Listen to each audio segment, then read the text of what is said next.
Hey guys, it's so good to have you and welcome to the Elevate online experience. We'd like to give a big g'day to Taha joining us all the way from Egypt. Today is week 2 of Good News and we hope you really enjoy it.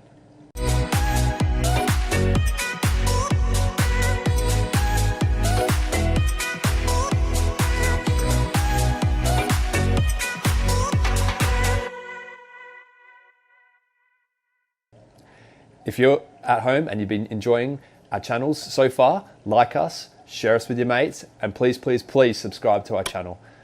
Today's awesome worship music is coming from Highland Church all the way in Alabama.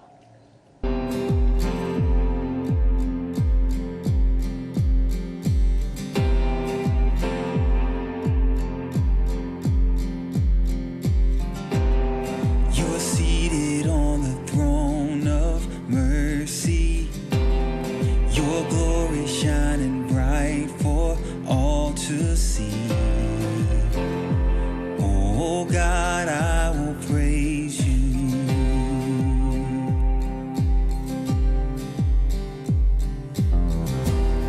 Magnificent with grace unending. You rescue us with love that never fails.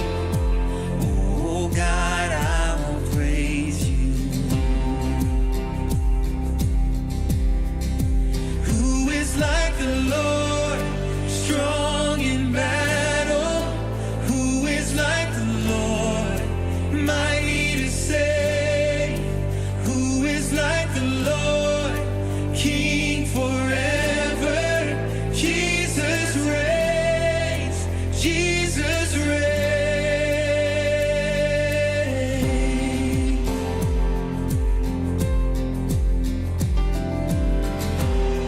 I know that you are always with me.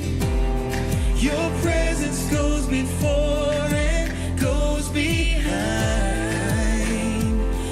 Oh God, I will praise you. Who is like the Lord, strong in battle? Who is like the Lord, mighty to save? Who is like the Lord, King forever? Jesus reigns, Jesus reigns. Who is like the Lord, strong in battle? Who is like the Lord, mighty to save? Who is like the Lord, King forever? Jesus reigns, Jesus reigns.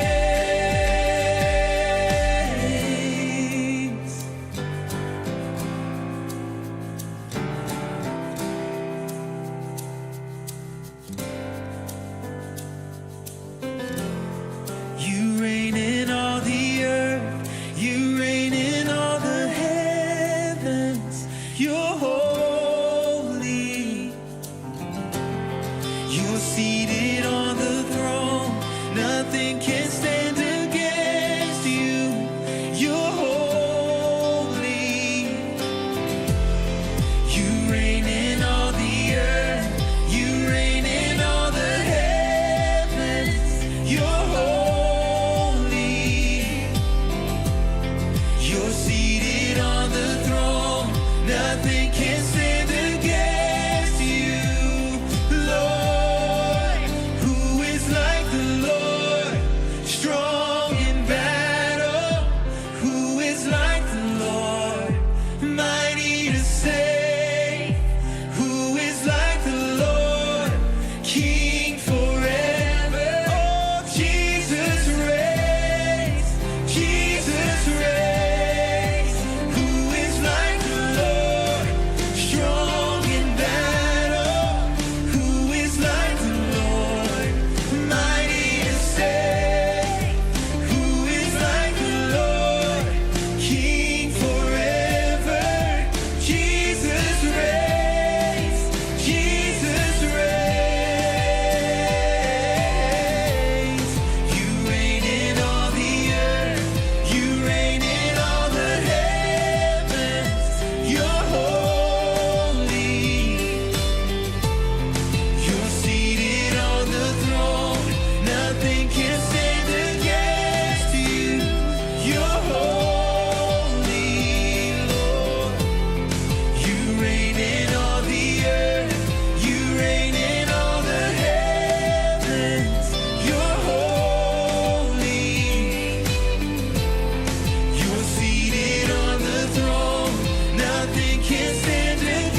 are the song in my heart, and I can't stop singing.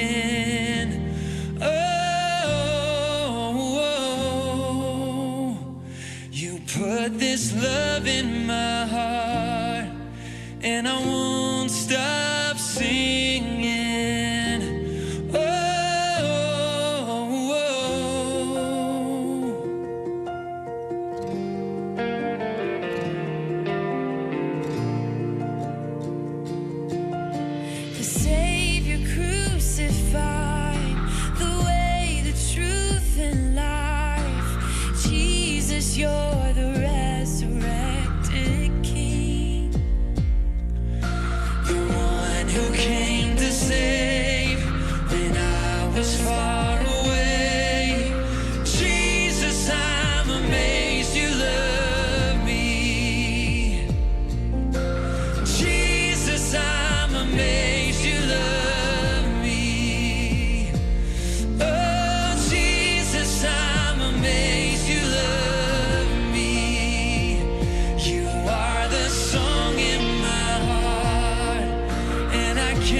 Rising up to you, God. Oh,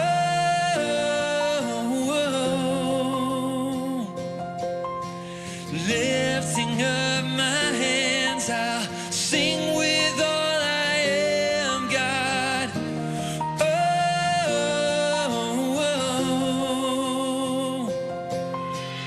melodies of praise are rising up to you, God.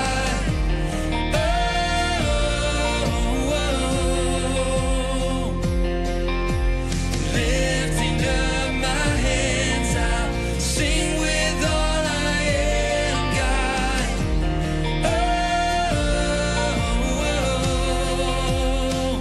You are the song in my heart, and I can't stop singing.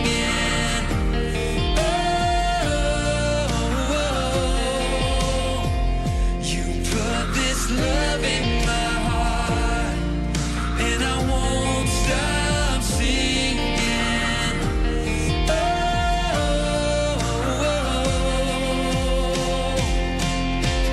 Melodies of praise are rising up to you, God.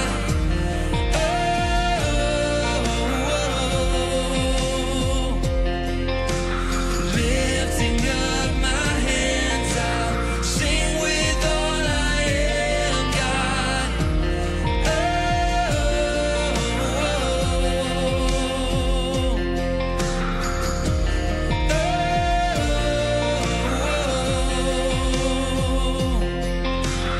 Melodies of praise are rising up to you, God.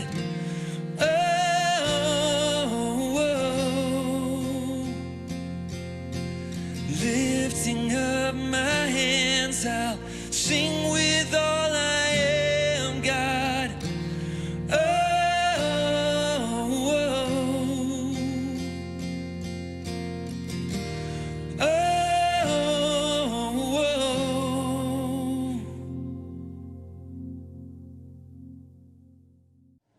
Today is week 2 of Good News, and if you didn't join us last week, go back and have a listen on YouTube or listen to us on Spotify. Today, the message is taken by our very own Mark Pomery, so buckle up for a great message. Well, hey there, Elevate family. Great to have you with us today for week 2 of a series that we launched last week, simply called Good news. And we're going to spend the next few weeks taking a deep dive into a letter that Paul wrote to the church in Rome. Now, Paul was an early kind of entrepreneur in the church, and he would launch churches around the key cities in the area at the time. This church in Rome, however, sprung up organically.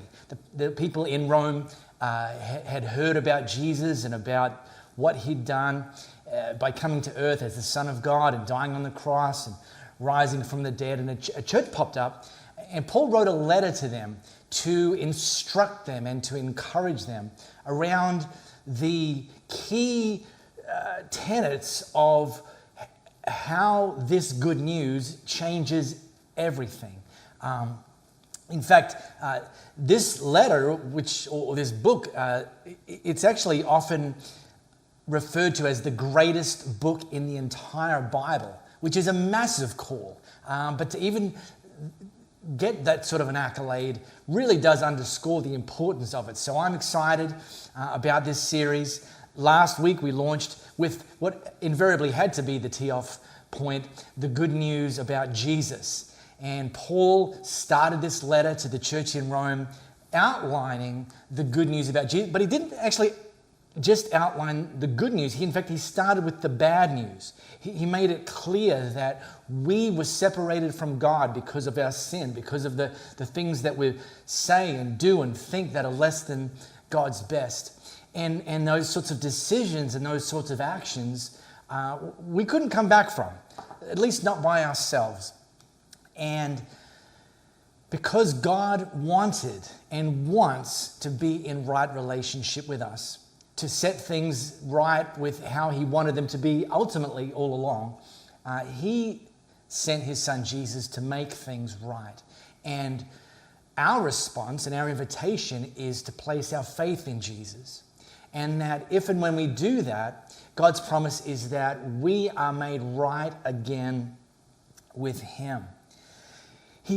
Paul then went on to say something just really exciting, really encouraging.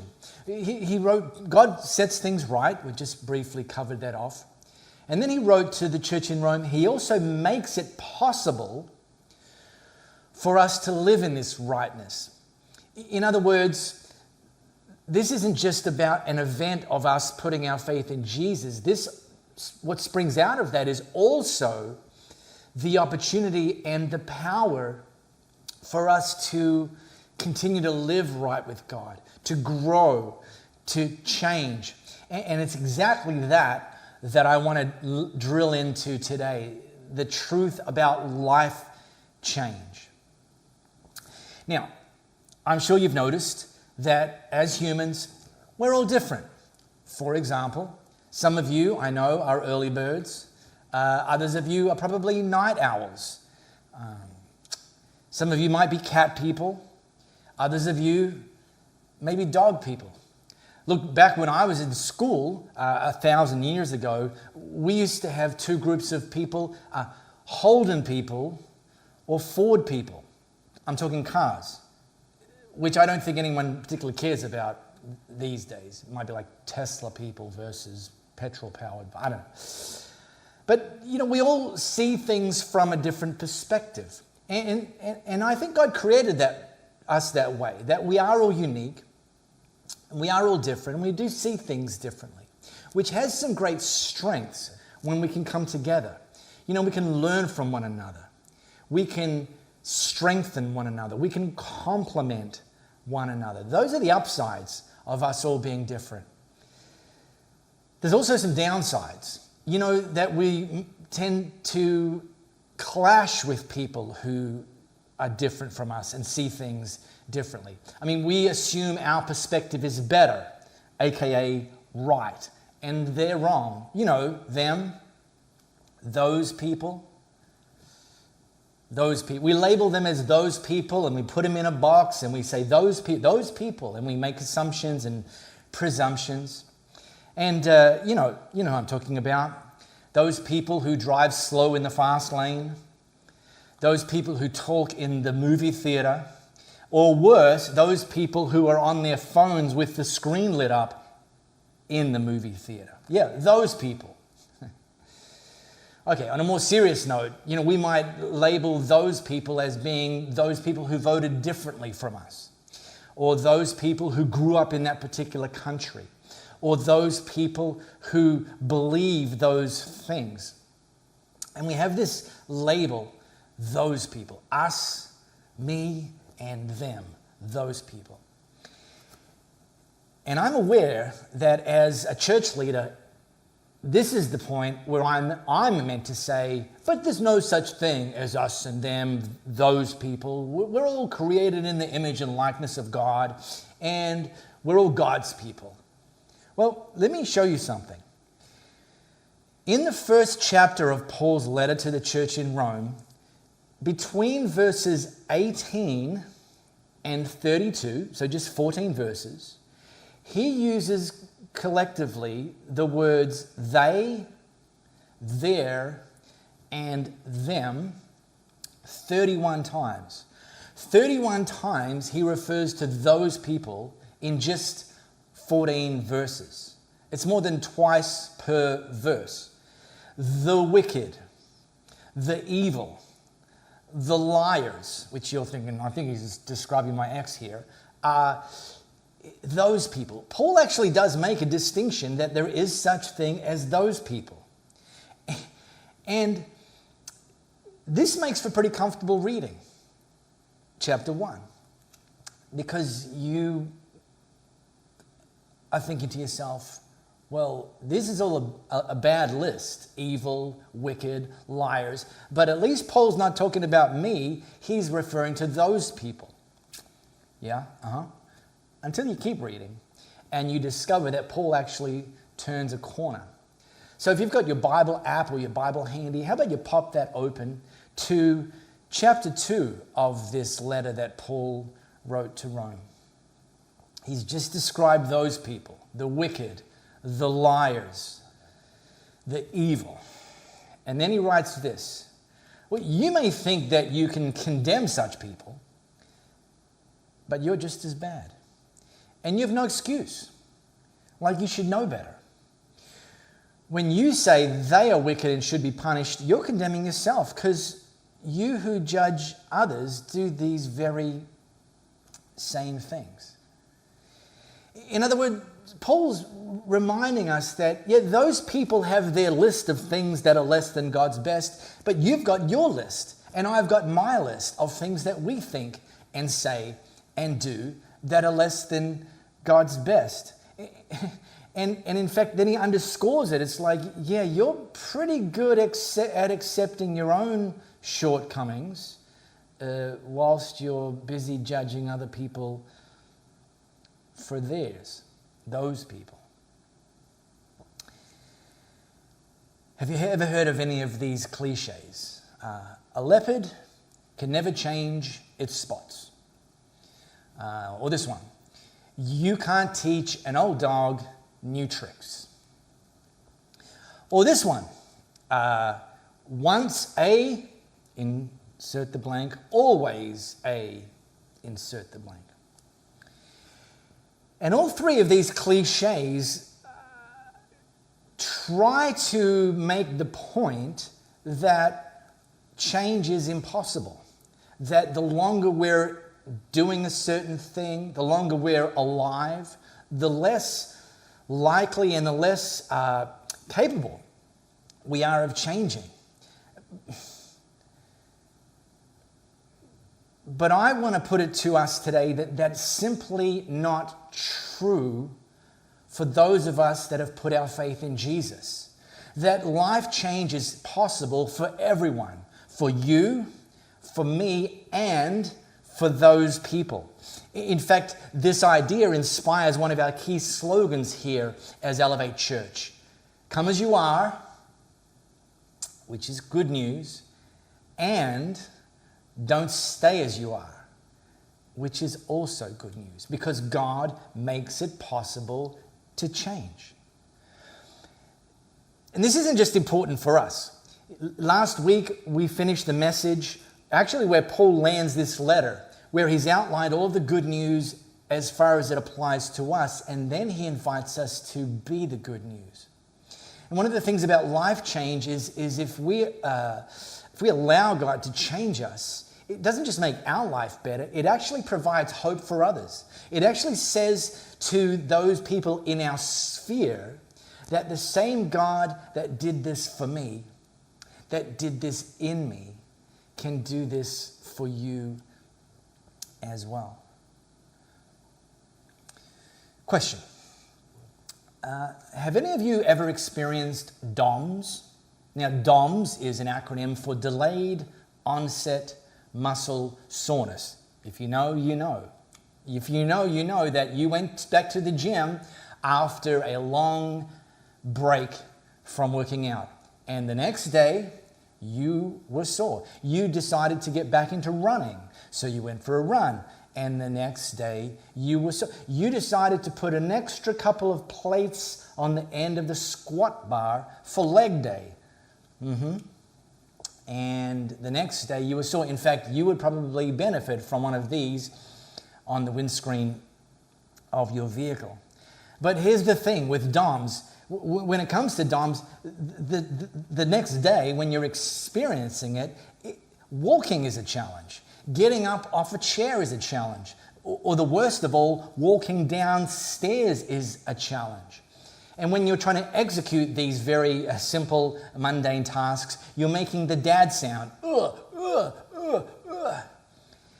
And anybody that can see you and or hear you, they're going to be tempted to laugh because they're like, look at this clown. I remember a few years ago when I participated in my first Ironman triathlon. It was here in Western Australia, down in a town in the southwest called Busselton. Now, an Ironman triathlon it involves a 3.8 kilometre swim, followed immediately by a 108 kilometre bike ride, followed and finishing with a marathon, a 42 kilometre marathon. I mean, as if a marathon isn't enough. You know, this crazy event says, well, how about you, before you get to the marathon, you swim nearly 4 kilometers and then do a bike ride of 180 kilometers. You'd probably be warmed up. Now go ahead and run your marathon. Well, it might not come as much of a shock to you that the day after finishing the Ironman, I experienced a bit of DOMS, delayed onset muscle soreness. In fact, I experienced a lot of DOMS. And paradoxically, the best response, one of the best responses to getting over the DOMS is to keep moving, just lightly moving. Don't just sit around, don't just lie around, go for a walk. And so I remember Louisa, my wife, and I, we went to the local town of Busselton looking for a coffee shop, and we were walking around town the very next day after this event. Well, shuffling actually, to be more accurate. And I'm shuffling, and as I'm looking around, I'm seeing fellow people who, obvious they did the Ironman the day before, also shuffling. And I was not at any moment in walking around with my DOMS, shuffling around with my, I was never once tempted to laugh at the others. Because, in fact, I would do this. Yep, I get you. Yeah, me too. Because I understood. And so I wasn't going to shame anybody because I'd experienced and was experiencing the very same thing. It was like, hey man, I've been through what you've been through. I get it. No explanation or apology required. And this is part of the good news about Jesus coming to earth, is that we don't serve a God who doesn't get it.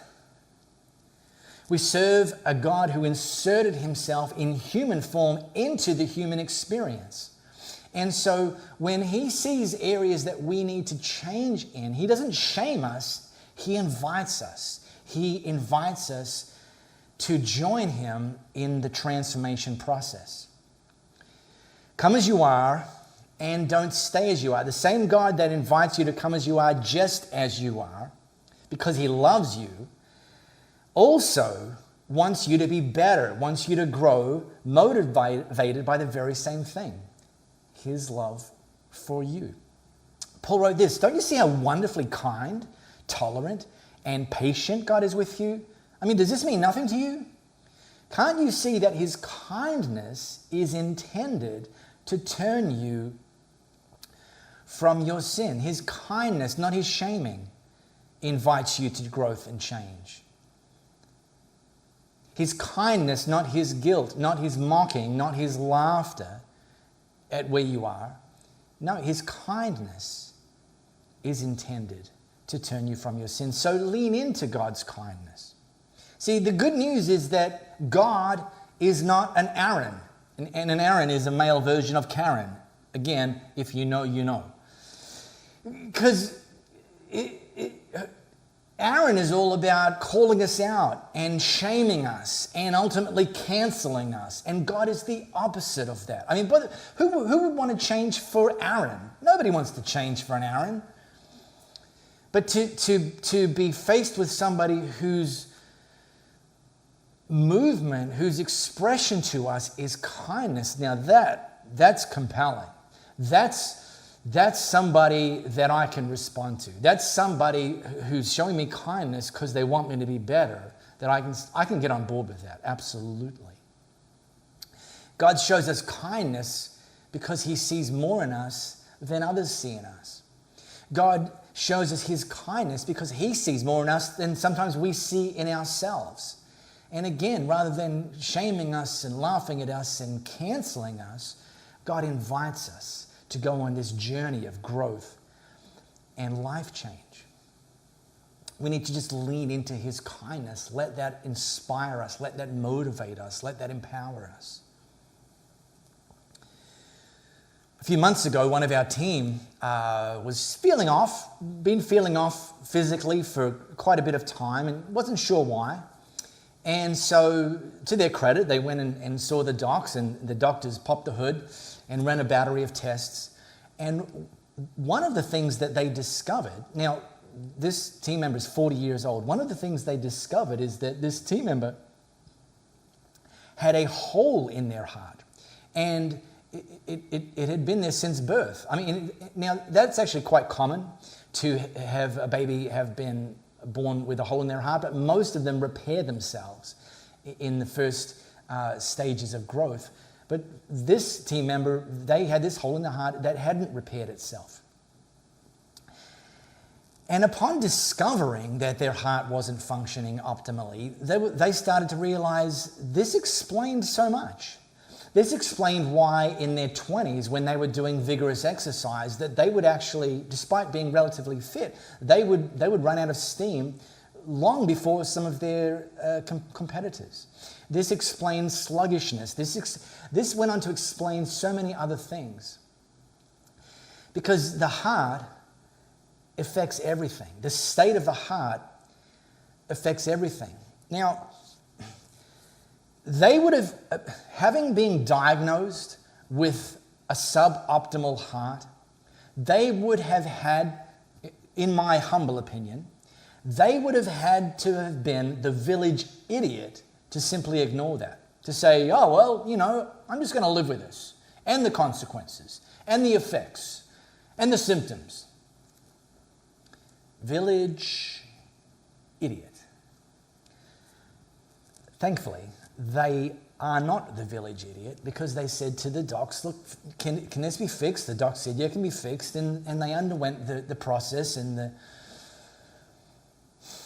I'm happy to report that everything went well, and now they're in the recovery phase. And the goal is that because the heart's now been fixed, that the other symptoms, the other things, suboptimal things they were experiencing, are ultimately going to turn around as well. And this is true in the physical.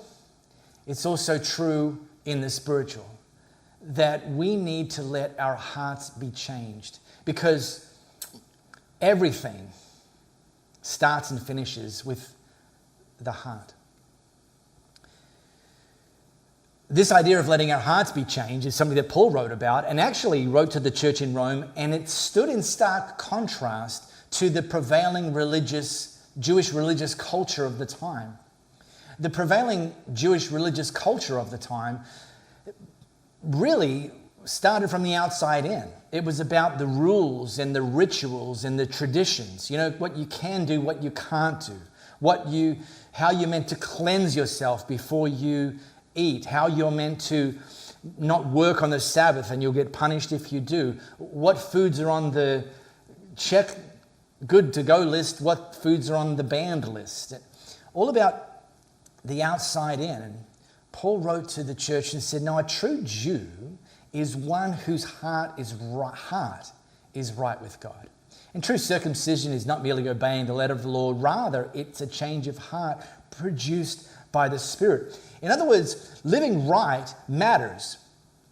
But we don't start with our attempts to live right. We start with allowing God to transform our heart. And then right living is a response, is an outcome, is something that happens as our heart is first and foremost transformed. Now, two final thoughts. Number one, to allow life change to happen requires both outcome goals and process goals. And outcome goals and process goals, they actually work in tandem.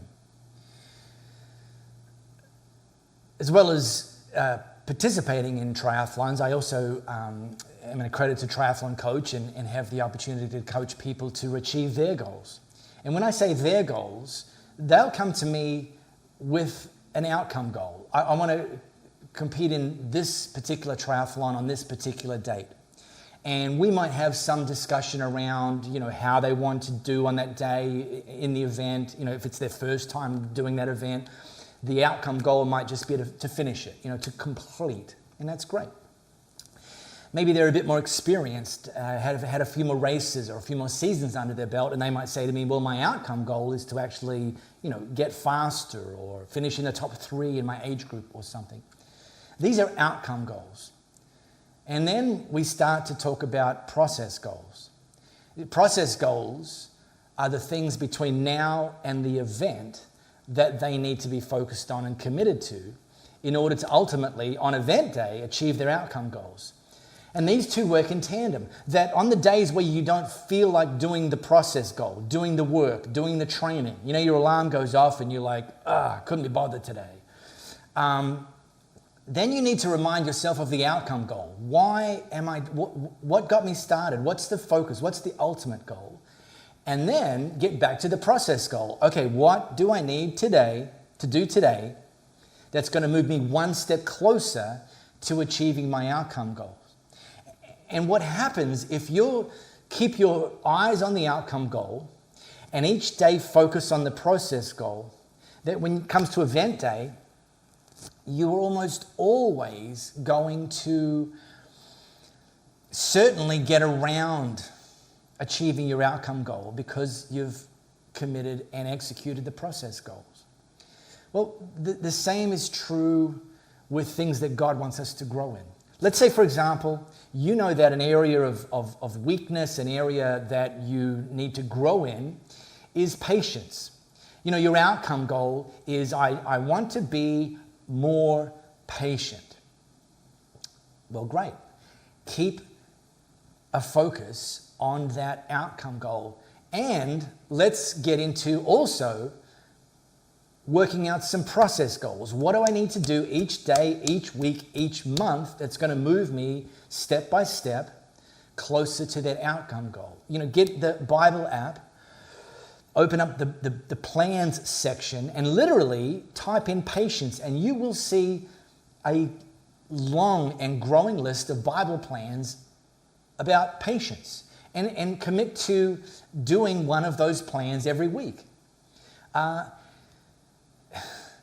Every day before you kind of step out the door into that big bad world that triggers you, pray, God, help me be more patient today than I was yesterday. When you're approaching a certain person or a certain setting that has historically triggered your impatience, just before you step into that, just quickly pray, God, help me in this situation to be led by you and to be more patient as a consequence. Intentionally seek out other patient people and ask them what's their secret sauce. Get a friend or a mentor engaged in the process for them to actually keep a loving eye out for you, that if and when you are triggered and you react rather than respond, that they'll just say, hey, I think there's a coaching moment in this. Let's talk about that. And over time, as a consequence of having an outcome goal and then committing to executing consistent process goals, you will discover that an event or a person that once triggered you no longer triggers you. Here's a final thought. There's an incredible book by two psychologists, Henry Cloud and John Townsend, called How People Grow.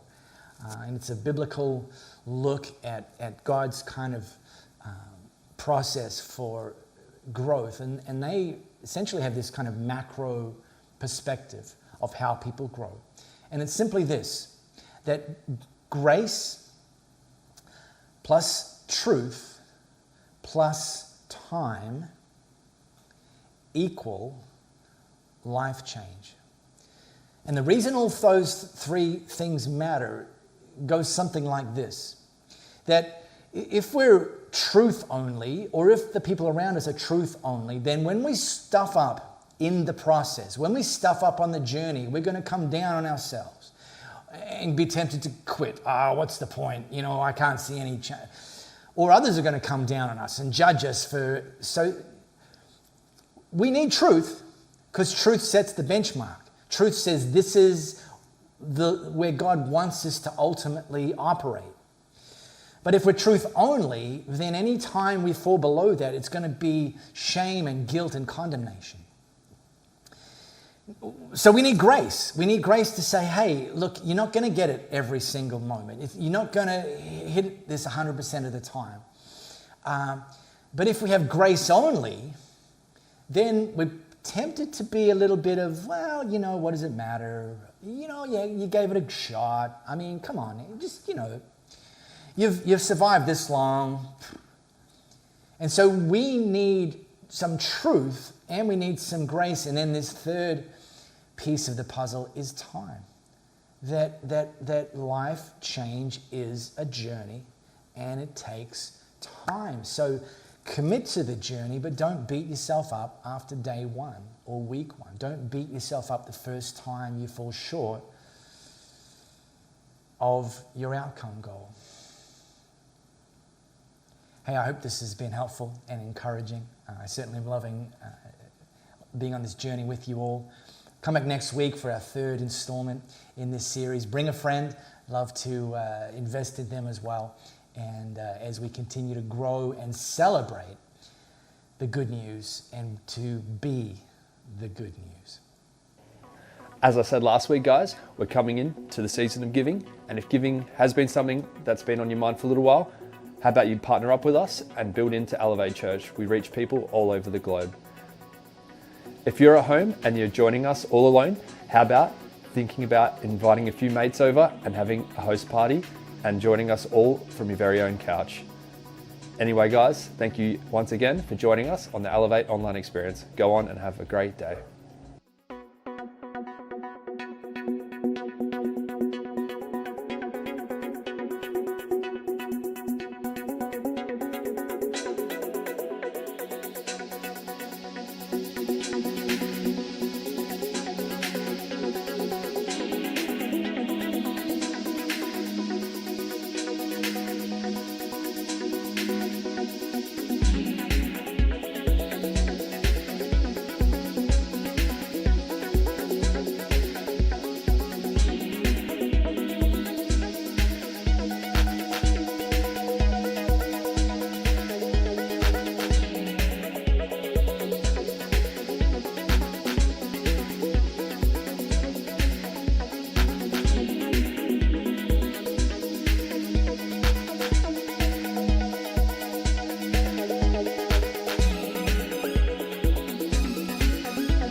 you.